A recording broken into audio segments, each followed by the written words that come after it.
5 taon na po kami nakatira sa tabi nila. Naiintindihan ko, Miss Nantes. Maaari niyo bang ilarawan ang relasyon niyo sa mga Harrison? Kaibigan ko kami kapit-kapit. Minsan po yung nagkakwentuhan kami sa bakod at inaayam ko namin sila magkakit yung mga ganun. Pero mas nangakit po ako kay Ed kasi po naglalakad-lakad kami paminsan-minsan. Sige po, Miss Nantes. Ngayon, sa araw ng October 20, may narinig o nakita pa kayong kakaiba sa bahay nila, Miss Harrison? Opo, mayroon po. Maaari niyo bang sabihin ang inyong natatandaan? Well, natatandaan ko po ng gabing iyon. Sabado po, nanonood po ako ng pelikula mga bandang 10 PM po nang makarinig po ako ng sigawan galing po sa bahay nila. Pero hindi naman po yun bago kasi minsan po ay nagtatalo sila. Pero yung sigawan po na narinig ko is mas malakas at mas matindi. Maaari niyo bang ilarawan kung anong mga inyong narinig? Hirap pong intindihan ng magsaktong salita pero narinig ko po silang nag-aaway na mag-asawa. Tapos parang galit na galit po si Tomas. Narinig ko po si Tomas sumigaw po ng papatayin kita. Pagkatapos po nung nakarinig po ako ng malakas na kalabog na para bang may mabigat na bagay na bumagsak. Pagkatapos po ng isang matinding katahimikan. At ano po ang inyong ginawa pagkatapos ng incident? Nag-alala po. Naghintay po ako ng mga ilang minuto pero tahimik lang po. Kaya lumabas po ako at pumunta sa bahay nila. At bahagyang nakabukas yung pinto.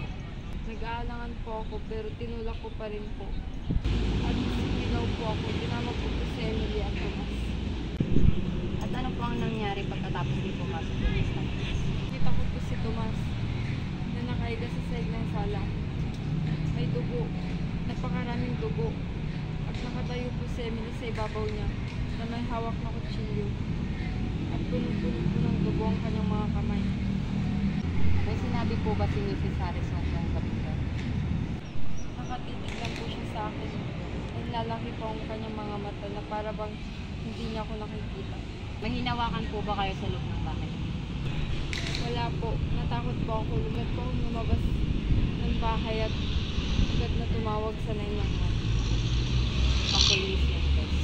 Sigurado ka bang nakita mo si Mrs. Harrison na nakatayo sa ibabaw ni Mr. Harrison habang may hawak na kutsilyo? Opo, sigurado po ako. Hindi ko po yun makakalimutan. Salamat po, Miss Nantes. Malaking tulong po ang inyong pahayag. Maaaring kailanganin namin ang inyong mga pahayag para sa patuloy na investigasyon. Pero ngayon, maaari na po kayong umalis. Mrs. Harrison, salamat sa inyong pagpunta. Alam namin na may nangyari sa pagitan ninyong mag-asawa noong gabi ng October 20. Pwede po bang sabihin sa akin kung ano ang mga nangyari? Oo, Detective. Nag-away kami. Lasing siya at galit na galit. May dala po siyang patalim at sinugod niya ako. Ano ang nangyari pagkatapos? Hindi ko alam ang gagawin ko. Nakipaglaban ako. Paano ka nakatakas? Tumakbo ako papuntang kusina. Kumuha ko ng kutsilyo at sinaksak ko siya sa may bandang batok. Bakit ka kumuha ng kutsilyo? Hindi ko na alam ang gagawin ko. Takot na ako sa mga pananakit niya.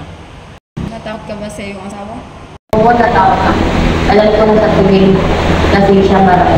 Gusto ko lang ng kapayapaan. May mga saksi na nakarinig sa inyong pagtatalo. Narinig nilang iyong asawa na nagsabi na hindi ako magdadalawang isip na patayin ka. Ano ang ibig sabihin nun? Alam ko na galit siya sa akin, pero hindi ko alam na ganun na pala kalala. Hindi ko na kayang tiisin ang mga pananakit niya sa akin. At pagkatapos ng insidente, saan ka pumunta? Pumunta ako sa bahay ng aking nanay. Hindi ko alam ang gagawin. Natatakot ako sa mga pulis. Salamat, Mrs. Harrison, sa inyong pangipagtulungan. Kailangan pa namin mag-usap-usap tungkol sa mga detalye. Sana lamang makatarungan ang paglilitis ko. Hindi ko na kayang tiisin ang mga pananakit niya. Gusto ko lang ng buhay na payapa.